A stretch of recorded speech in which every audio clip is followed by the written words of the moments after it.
Aling celestial body sa solar system ang pinakamaliit na alam natin? Sa anong bagay halos umabot sa absolute zero ang temperatura, kaya nagkakaroon ng kakaibang anyo ang yelo? Ito ay ang duwendeng Pluto na dating itinaboy mula sa hanay ng mga planeta ng solar system. Hindi ito pumasa sa pamantayan. Ang mahiwagang bagay na ito ay nasa napakalayong distansya. Pinakamalapit sa 30 astronomical units at pinakamalayo sa halos 50. Ito ay katumbas ng 4 na bilyong kilometro at 4 na bilyong kilometro. Para maintindihan kung gaano ito kalayo, tandaan na ang isang taon sa Pluto ay 2.5 siglo ang tagal. Siyempre, napakahirap ng optikal na pag-aaral ng napakalayong bagay na ito. Kaya noong 2006 mula sa Cape Canaveral, sakay ng Atlas V na rocket, ipinadala ng Amerika ang AMSC New Horizons papuntang Pluto. Ito ang unang automatikong istasyon sa kasaysayan ng kosmonautika na nagsaliksik ng malapitan sa planeta. Sa ngayon, ang New Horizons, kasunod ng mga Voyager, ay unti-unting umaalis sa ating sistemang bituin. Ngunit bago iyon, nakapaghatid na ang probe ng maraming pakinabang at impormasyon. Kaya, ano nga ba ang nakita ng automatikong istasyon sa Pluto at sa paligid nito?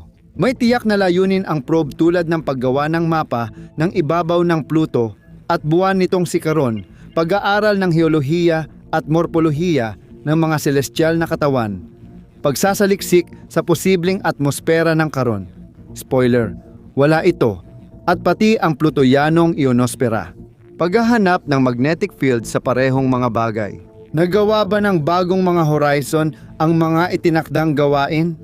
Oo, at lampas pa sa inaasahan ng mga siyentipiko. Nangalap ang probe ng mga impormasyon na lubos na nagbago at nagdagdag sa kaalaman ng mga tao sa Pluto, na ikinagulat ng mga astronomo na nagsusuri ng mga datos mula sa bagong mga horizon. Una sa lahat, ang tinig ng planeta.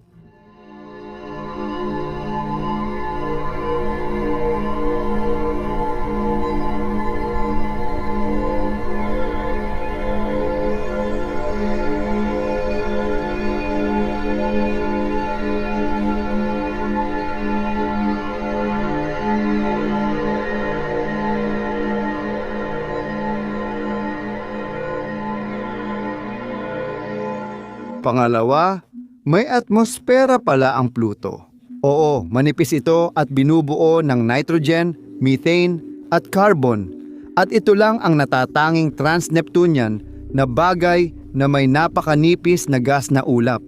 Ito ang unang larawan ng New Horizons habang lumilipad. Ipinakita ng mga pag-aaral na ang kapal ng atmosfera ng Pluto ay 300 kilometro at binubuo ng 20 sentimetro. Kaya halos hindi maramdaman at sobrang baba ng presyon nito. Sa malaking panghihinayang, hindi maaaring kontrolin ang probe sa manual na paraan dahil sa malaking pagkaantala ng signal. Lahat ng inaral at kinuhanan ng larawan ng bagong horizon ay napaprograma na agad.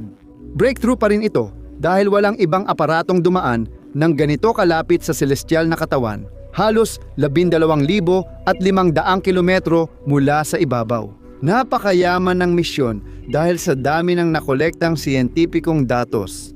Gamit ang bilis na 4 kilobit kada segundo, umabot ng 15 buwan bago na ipadala lahat ng impormasyon sa daigdig. Anong detalye ng kalupaan ng Pluto ang nagbigay interes sa mga siyentipiko? Una, ang Sputnik Planitia sa rehiyon ng Tombaugh, ayon sa datos ng New Horizons, ay may diameter na halos 1,500 kilometro. At ang ibabaw nito ay makinis at medyo bata pa. Walang crater, pero may astronomong naniniwalang ang kapatagan ay dating malaking crater na napuno ng nagyelong gas.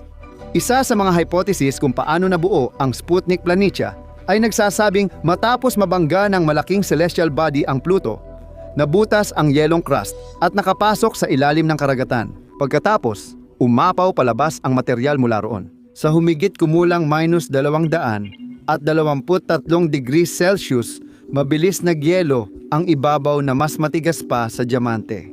Pinaniniwalaan na kung walang likidong ilalim, hindi mapapanatili ng malaking kapatagan ang hugis nito. Ipinapahiwatig nito ang posibleng karagatan o mainit-init na anyong tubig dahil sa mainit na core ng Pluto. Sinuri ng bagong mga hangganan sa kanilang misyon ang gravitational field ng dwarf planet. Ipinapakita rin ng datos na may ilalim yelong karagatan na 100 kilometro ang lalim, puno ng tubig na may ammonia bilang antifreeze. Ibig sabihin, posibleng may buhay sa tubigan na ito sa antas ng mikrobyo, ngunit dekada o siglo pa ang kailangan para mapatunayan ito. Puro kapatagan lang ba sa Pluto? Hindi naman. Ipinakita ng bagong mga horizon ang mga larawan ng pinakamataas na mga tuktok, mga hanay ng bundok, at buong mga sistema ng bundok sa ibabaw ng bagay, tulad ng mga bundok ng Tenzing, na siyang hangganan ng Sputnik Plane sa Timog Kanluran. Unang natuklasan ang mga ito ng nabanggit na probe, pagkatapos ay ipinadala ang impormasyon sa daigdig. Umaabot ng 3 kilometro pataas mula sa paanan ng bundok ang geolohikal na anyo. Kung ikukumpara kay Everest, ito ay 9 kilometro taas mula dagat pero 4.5 km lang mula ibabaw. Ang mga bundok ni Tenzing ay maaaring mas mataas pa. At natuklasan din ng mga bagong horizon ang mga bundok ni Hillary na umaabot ng higit sa 1.5 kilometro ang taas. Nasa timog ng Sputnik ang mga ito, kaya sobra ang mga sabi-sabi tungkol sa kapatagan ng Pluto. Nakuhanan din ng larawan ng probe ang iba't ibang guhit. Patunay ng posibleng ilalim ng yelong lawa, ilang kapatagan, 6 na sistema ng kabundukan, at ilang bunganga. Madadagdagan pa ang listahan sa paglipas ng panahon. Sa simula, nabanggit natin ang kakaibang mga anyo at kalagayan ng yelo sa Pluto. Ano nga ba ang ibig sabihin nito sa planetang ito? Karaniwan para sa atin ang mga di inaasahang pangyayari, gaya ng lumulutang na bundok, kung saan malaking iceberg ng tubig ang lumulutang sa yelo ng nitroheno. Hindi na rin nakakagulat ang mga bunto ng yelo mula carbon monoxide at methane sa mga tuktok ng lokal na bundok. Ang yelo sa Pluto ay isang paksa para sa hiwalay na video dahil ang mga ganitong kakaibang kristal na estruktura ay imposibleng matagpuan sa daigdig at may mga katangiang mahirap maintindihan. Binigyang pansin din ng automatikong interplanetaryong istasyon ang pinakamalaking buwan ng Pluto, pati na rin ang iba pang mas maliliit. Alam mo ba na makulay si Charon? At sa ibabaw niya ay nangingibabaw ang mapuputi, mamula-mula at kayumangging bahagi. Saan kaya nanggaling ang pulang kulay sa mundong ito na tila nagyelo? Ayon sa datos ng New Horizons, ang dahilan nito ay ang mga molekulang tulin na aktibong nabubuo kapag nagkakaroon ng interaksyon ang methane at ultraviolet. Nakakatakot na ang pangalan ng Mordor, lalo na ang dugong-dugong itsura ng batik nito. Kinuna ng larawan ng probe ang estrukturang ito noong 14 ng Hulyo, 2015. Totoo, naiiba ang kulay ng lambak ng Mordor sa ibang bahagi ng ibabaw ng Charon. Mas madilim din ang buwang ito kaysa Pluto na maaaring tanda ng malaking pagkakaibang komposisyon. Ang diametro ng batik ng Mordor ay 473 cm. Nasa hilagang polo ng buwan ito at posibleng impact crater. Paano malulutas ang sikreto ng Mordor sa Charon kung ang pulang kulay ay ipinaliliwanag ng presensya ng tulins na organikong copolymers? Dapat ay may ganitong bahagi rin sa timog polo ng buwan. Kung wala, ibig sabihin, hindi pa natin nalulutas ang misteryong ito. Ano ang pangunahing tanong ng mga astronomo kapag pinag-aaralan ang kalawakan? Kung nagkaroon, mayroon, o maaaring magkaroon ng buhay dito. Noong 2011 gamit ang Hubble, natuklasan sa mga linyang spectral sa paligid ng Pluto ang komplikadong hydrocarbon. Napagpasyahan ng mga siyentipiko na posibleng may simpleng buhay sa planeta, pero maaaring mabuo ang mikroelementong ito kahit walang buhay na organismo. Dahil sa komplikadong klima ng Pluto, malabong may mabuhay kahit anong anyo sa ibabaw nito, hindi ba? Kahit na ang duwendeng planeta ay may kakaibang klima, may mga tropiko pa rin sa Pluto. Agad pumapasok sa isip ang lumang meme tungkol sa ganitong klase ng tag-init. Nakakatakot isipin kung ano kaya ang itsura ng Pluto Arctic. Kung tutuusin, pangalan lang ang mga ito na hindi gaano konektado sa pagbabago ng temperatura, kundi sa pagkalkula ng posisyon ng araw sa kalangitan. Halimbawa, sa Arctic Belt na sumasakop ng halos 40% ng ibabaw ng Pluto. Sa tag-init, hindi lumulubog ang araw. Sa taglamig, hindi ito sumisikat sa abot-tanaw, gaya sa polar, araw at gabi. Sa planetang ito, ang taglamig ay tuloy-tuloy na tumatagal ng halos 60 taon. Sa totoo lang, sa Pluto, mayroong isang klima na hindi maiisip ng mga tao sa mundo na tinatawag na tropical na Artiko, kung saan ang mga katangian ng dalawang sinturon ay nagsasama-sama. Siyempre, sa mga realidad ng Pluto, hindi ibig sabihin nito na may mga nagyelong niyog sa mga puno ng palma o may mga bundok ng nyebe sa tabing dagat. Talaga bang mananatiling nagyelo at walang buhay ang Pluto magpakailanman? Malamang na hindi, dahil ang mga katangian ng solar system kahit mabagal ay nagbabago pa rin. Tinatayang mga 7.5 bilyong taon mula ngayon, magsisimulang lumaki ang araw. At sa panahong iyon, maaaring magkaroon ng mga kondisyon sa dating patay na planeta na angkop para sa pag-usbong ng organikong buhay. Sa Pluto, maaaring bigyan ng ating bituing magulang ng milyon-milyong taon ng maayos na pamumuhay bago maging puting duwende at halos mamatay ang araw. Noong panahong iyon, maaaring umunlad ang matalinong buhay sa Pluto. Ang ika-21 siglo ay kamangha-manghang panahon na nagbibigay ng hiwaga, kaya't nagsimulang tumingin ang tao sa mga bagay sa bagong paraan. Halimbawa, sa ating kalawakan na daang gatas, alam na ba natin lahat tungkol dito?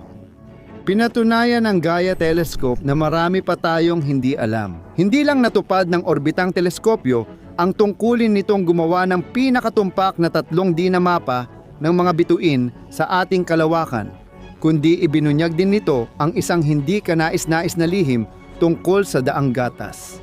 Paano nabuo ang ating kalawakan? Paano ito umunlad? At may mga exoplanet ba rito? Nasagot ng teleskopyong Gaia ang mga tanong na ito sa iba't ibang antas ng tagumpay bago ito nagretiro. Ang buong hanay ng datos na ipinadala ng obserbatoryo at lalo na ang interpretasyon ng mga ito ay lampas na sa saklaw ng bidyong ito. Hindi pa ganap na napapaliwanag ng mga siyentipiko ang lahat ng impormasyon. Pinakamahalaga, dapat nating tandaan na ang daang gatas ay maraming beses nang lumamon ng ibang galaksya sa kasaysayan nito. Ibig sabihin ba nito na parang kosmikong siga ang ating kumpol ng mga bituin? Malamang, oo. Anong ebidensya ang natuklasan ng Gaia Telescope tungkol dito? Noong Setyembre 2018, natuklasan nito ang mga subestruktura na sanhi ng gravitasyonal na kaguluhan mula sa banggaan sa isa pang malaking bagay.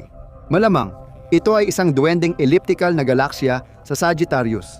Ang tinutukoy ay isang galaksya na umiikot sa Milky Way, katulad ng pag-ikot natin sa araw. Ano ang naging resulta ng banggaang ito? Naniniwala ang mga siyentipiko na nabuo ang mga braso ng Milky Way dahil sa pangyayaring naganap 900 milyong taon na ang nakalipas. Isipin mo na lang ang laki nito. Sabihin na nating mas malaki pa. Hindi ito ang unang banggaan ng galaxy na ito sa Milky Way. Nangyari na ito ng 3 beses sa loob ng 5 bilyong taon. At hindi pa dyan nagtatapos ang lahat. Malapit nang mangyari ang ika-4 na banggaan. Sa totoo lang, posible na isa sa mga ganitong sakuna ang lumikha ng ating solar system at nagpasiklab sa pangunahing bituin nito. Madali bang gawin ang mga pananaliksik na ito sa orbital na istasyon? Hindi, mahirap ito.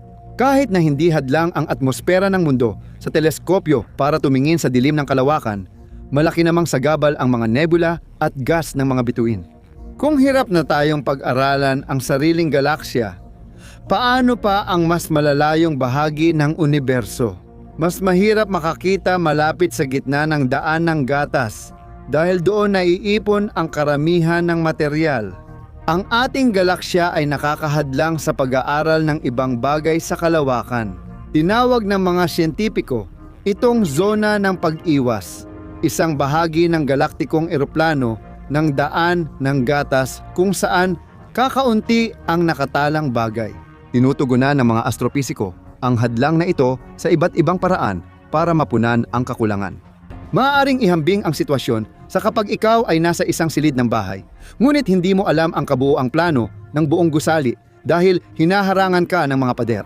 Ginagamit ang X-ray na pamamaraan para pag-aralan ang saradong bahagi at sukat gamit ang parallax sa pagresolba ng kakulangan sa obserbasyon. Totoo, hindi ganoong katumpak ang paraan tungkol sa mga bituin gaya ng inaasahan. Sa kabila ng hirap, natukoy ng Gaia Orbital Observatory ang lokasyon ng halos 2 milyong bituin sa ating galaksya ng may mataas na katumpakan. Malaki ang naitulong ng disenyo ng teleskopyo na may maraming makabagong kagamitan. Halimbawa, dapat bigyang pansin ang napakalaking digital sensor na may 938 milyong pixels na resolusyon, pinakamataas sa kasalukuyan para sa pagpapadala ng datos sa daigdig. Naka-install ang mga grid antena sa aparato. Hindi ginamit ang karaniwang antena dahil iniikot ang teleskopyo. Mas magiging komplikado ang pagmamanman dahil sa mechanical na drive. May tutol ka ba? Sinuri lang ni Gaia ang 2M bituin. Bakit siya pinupuri sa daang magatas ay may 400 bilyon? Huwag tayong mahigpit humusga. Simula pa lang ito. Patuloy ang pagsasali ng datos. Kaya mas lalawak at lilinaw ang mapa ng galaksya. Hindi mahalaga ang bilis, basta tama ang impormasyon. Sa wakas, narating na natin kung bakit sa simula ng video ay hindi maganda ang pagkakabanggit sa daang gatas. Tinawag pa itong kosmikong siga. Sa kasamaang palad, totoo ito. Hindi lang bumabangga ang ating galaksya sa mga bituin nito, kundi nakakakain pa ito ng malalaking bagay. Isang malalang banggaan na nauwi sa pagsasanib ang naganap 11 bilyong taon na ang nakalipas. Kalunos-lunos ang pangyayari na mismong lumobo ang disk ng daang gatas. Pinangalanan ang galaksya na Gaia Encelad at dahil sa mga pag-aaral, nalaman na karamihan sa mga bituin nito ang bumubuo sa halo ng daang gatas. Bukod pa rito, ang pagsasanib na ito ang nagbigay sa ating galaksya ng natatanging bar na matatagpuan sa gitna. Nadiskubre ng Orbital Observatory na 3 pang kumpol ng bituin kabilang ang KIT LMS Isaukun at Arjuna Sequoia ang nilamon ng daang gatas sa iba't ibang panahon ng pag-iral nito. Ngunit may isang pangyayaring talagang naiiba sa mga pagsasanib. Kailan ito nangyari at ano talaga ito? 8 bilyong taon na ang nakaraan. May galaksiyang pont na nagkamaling lumapit sa daang gatas. Alam mo ba, nilamon ito? Hindi! Mas nakakatakot pa, winasak lang ng daang gatas ang pont at pinira-piraso ito sa milyon-milyong mga konstelasyon. Ano pa ang ibang ambag ng Gaia Observatory sa agham? Habang abala sa gawain, natuklasan ng orbitang teleskopyo ang mga bagong satellite galaxies tulad ng Nasus 2. Matatagpuan ito 450,000 liwanag taon mula sa araw, kasing laki ng malaking Magellanic Cloud at karamihan ng mga bituin ay napakatanda. Hindi pa tiyak kung hanggang kailan magiging satellite ng daang gatas ito dahil unti-unti na rin itong lumalayo. Nakakita ka na ba ng tulay ng mga bituin? Naobserbahan ng Videla Telescope sa orbital na istasyon ang paglipat ng mga bituin mula sa maliit papuntang malaking Magellanic Cloud. Parang higanting tulay ito na nag-uugnay ng 2 galaksya. Bakit nga ba natin naalala ang misyon ng Gaia Teleskopyo ngayon? Ang totoo, noong ika-27 ng Marso 2025, namatay ang orbital na obserbatoryo. Nakakatuwang nag-iwan ang teleskopyo ng 500 terabyte ng datos sa isang pakete. Malinaw na matagal itong mapoproseso. Maaaring may mahalagang datos para sa agham sa mga impormasyong ito o posibleng magdulot ito ng malaking pagbabago. Makakatulong ang datos mula sa teleskopyo para mahulaan ang kilos ng daang gatas sa hinaharap at magbigay ng maraming oportunidad para sa computer simulations. Pinalawak ni Gaia ang ating kaalaman tungkol sa mga landas ng mga asteroid. At ito ay direktang nakakaapekto sa kaligtasan ng mga tao sa mundo. Dahil maaaring may isa sa mga batong lumilipad na balang araw ay bumisita sa ating planeta. Sa ganitong kaso, maaaring matulad ang sangkatauhan sa dinanas ng mga dinosaur. Mainam na alam natin ito ng mas maaga. Napansin ng obserbatoryo matapos suriin ang 150,000 asteroid na may mga buwan malapit sa mga ito. Malaki ang naitulong nito sa pag-unawa at pagpapalawak ng ating kaalaman tungkol sa mga ganitong bagay at sa pinakamababa na doble pa ang bilang ng mga ito. Nadiskubre rin ni Gaia sa spiral ng daang Milky ang bagong itim na butas bukod sa Sagittarius at ang may bituin sa gitna ng ating galaksya. Tatlong beses na mas mabigat ito kaysa sa araw at mas malapit sa daigdig, mga 2,000 liwanag taon lang mula sa atin, na medyo nakakabahala. Batid ng lahat ang epekto ng pagiging malapit sa bungangang ito. Ano ang espesyal sa misyon ng teleskopyo? Isa sa pinakamahalagang pangyayari ay ang pagkakatuklas ng Redcliffe Wave, isang napakalaking estruktura na 9,000 liwanag taon ang haba, nasa loob ng Milky Way at mukhang maayos na alon. Maaaring ito ay lugar ng pagbuo ng bituin o peklat mula sa banggaan ng malaking galaksya. Ipinapalagay din na maaaring may kaugnayan ang estruktura sa epekto ng dark matter sa kalawakan. Sa ngayon, hindi pa alam ng siyentipiko kung paano nabuo ang Redcliffe Wave. May palagay na minsan sa mga estrukturang ito nabuo ang araw.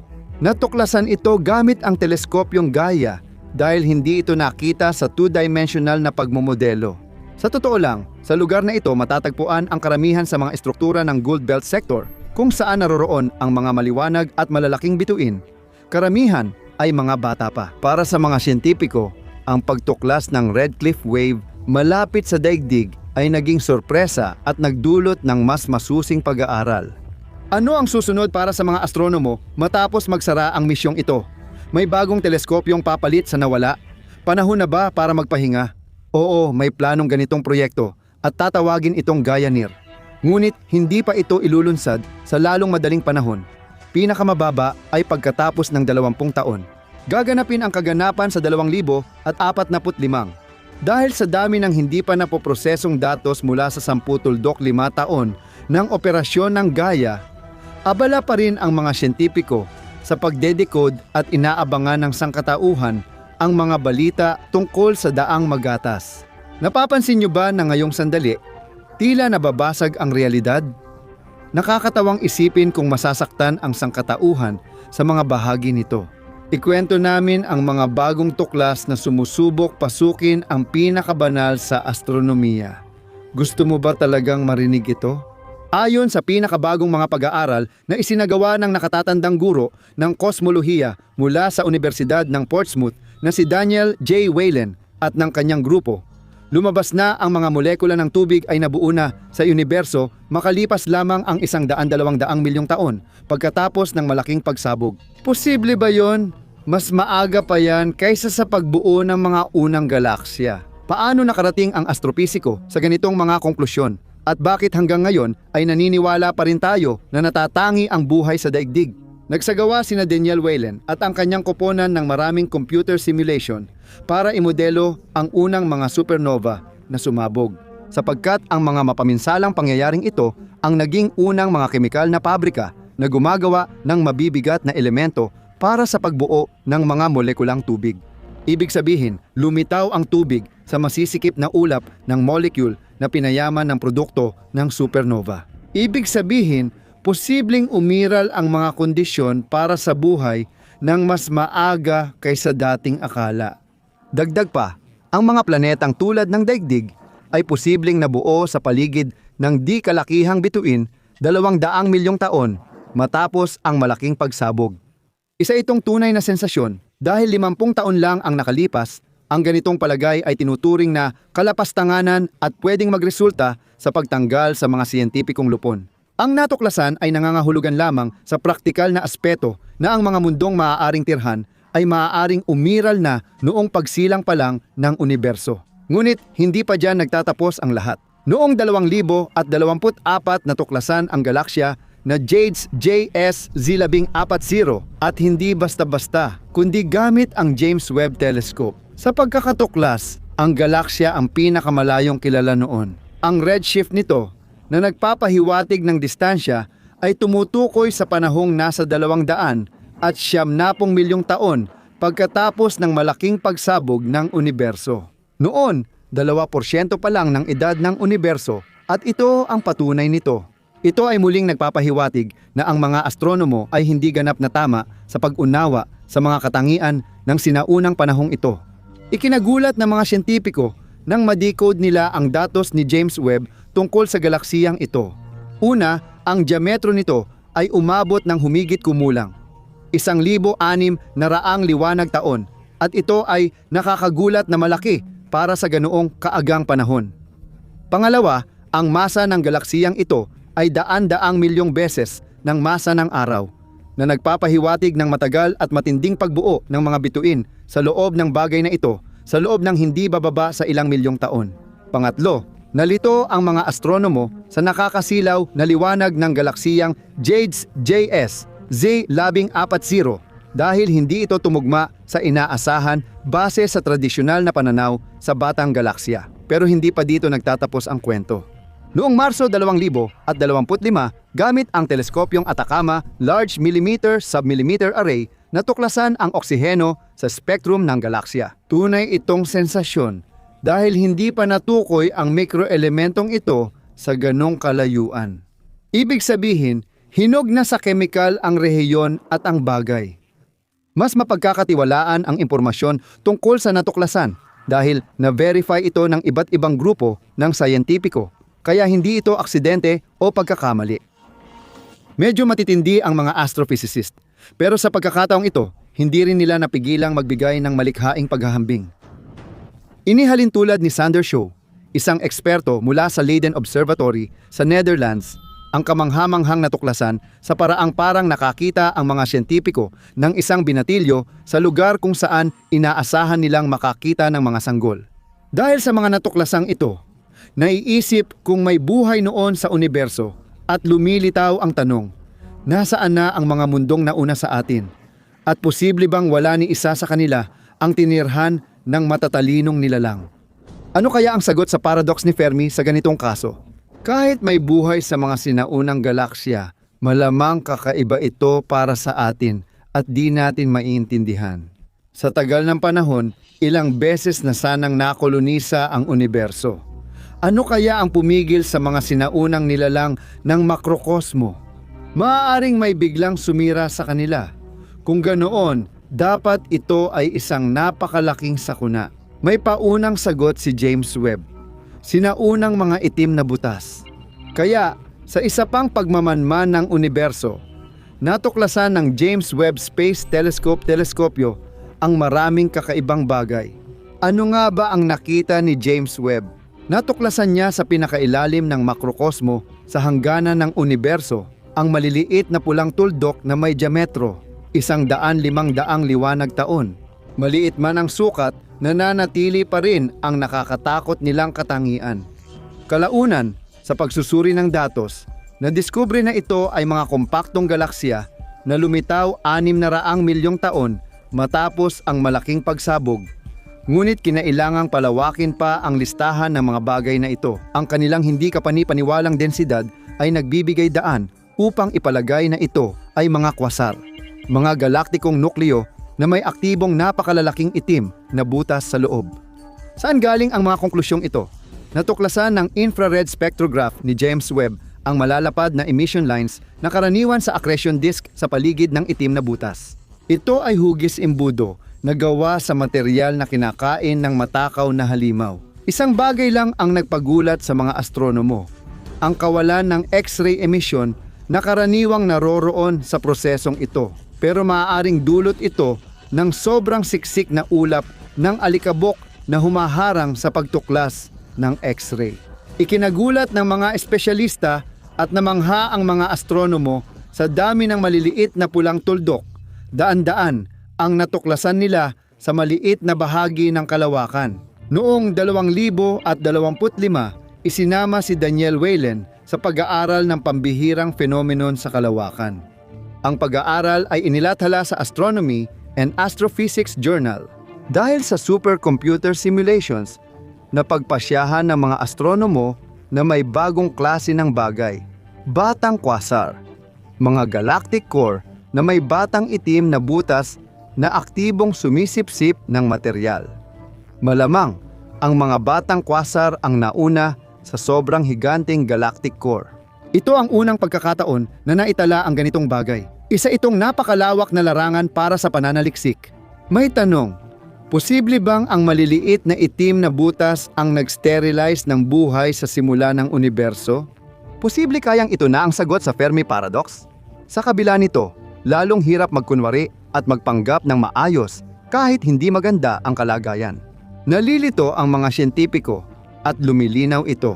Maraming nakataya, dekada ng pananaliksik, siglong naipong kaalaman at bumabagsak na haligi ng pangunahing teorya. Habang nagsisimulang makabawi ang mga siyentipiko sa pagkabigla, may bagong tuklas silang natuklasan sa spektrum ng galaksya. Jade JS-Z13 isa-isa sa pinakamatandang pulang tuldok. Na-detect nila ang Lyman alpha emission na hindi inaasahan ng mga astronomo sa ganoong kalayong lugar. Ang alpha waves ng spectrum ay karaniwang nalilikha ng batang maiinit na bituin sa galaksya na may aktibong core. Pero may ibang problema. Sa simula ng universo, makapal ang ulap ng hydrogen sa kalawakan na nagpapakalat ng Lyman alpha na alon. Kung ganoon, bakit malinaw nating nakikita ang nakakasilaw na pulang tuldok na sumasalungat sa ating pananaw sa unang bahagi ng universo at ipinapakita ang spectrum na dapat ay nalunod na? Sa makapal na ulap, maaaring hindi talaga umiral ang ulap ng hydrogen at ito ay bunga lamang ng malikot na imahinasyon ng ating mga sayentipiko. Maaaring magtanong ang ekspresibong manonood, ganyang kaliit lang ba ang sisira sa ating mga teorya? Oh, nakakaapekto ito. Ang pangunahing teorya ng paglikha at pag-unlad ng universo ay hindi posible kung walang rekombinasyon na nagsimula 380,000 taon matapos ang malaking pagsabog. Ano ang nangyari matapos ang pagsabog ng singularidad sa panahong iyon? Noon, napakainit at siksik ng universo, puno ng plasma. Habang lumalawak at lumalamig ito, nagsama-sama ang proton, photon at elektron at nabuo ang mga hydrogen atom.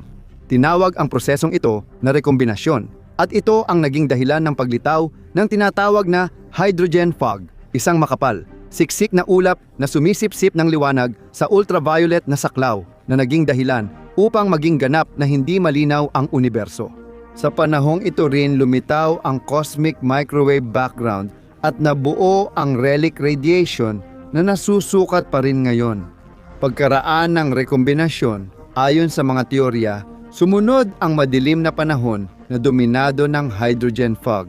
Dapat hindi natin nakikita ang mga bagay sa Lyman alpha range, pero nakikita pa rin. Nakakalito ito dahil sa reionization lang tuluyang nawala ang hydrogen fog. Unti-unti itong naglaho dahil sa liwanag ng bagong bituin at tuluyang nawala mga 1 bilyong taon matapos ang malaking pagsabog. Paano nilutas ng siyentipiko ang suliraning ito? Dahil ang panahon ng hydrogen fog ay isang mahalagang yugto ng ebolusyon ng universo na hindi maaaring alisin sa pangunahing formula. Nang hindi bumagsak ang lahat na parang bahay ng baraha, ipinapalagay ng mga astronomo na ang universal na mareba ay naglaho ng mas maaga kaysa sa inaakala natin. Gayun din, ayon sa bagong natuklasan, may teoryang ang hydrogen fog ay bigla at magulong nawala, hindi dahan-dahan at pantay. Hindi natin kayang alisin ang buong panahon, kaya napipilitan ang mga astronomo na iangkop ang bagong impormasyon sa lumang pananaw. Malinaw na kailangang pagbutihin ng mga kosmologo ang mga modelo para maisama ang bagong datos ng hydrogen sa mga ekwasyon. Maaaring may mga ideya ka tungkol dito. Lubos na magpapasalamat ang pandaigdigang agham.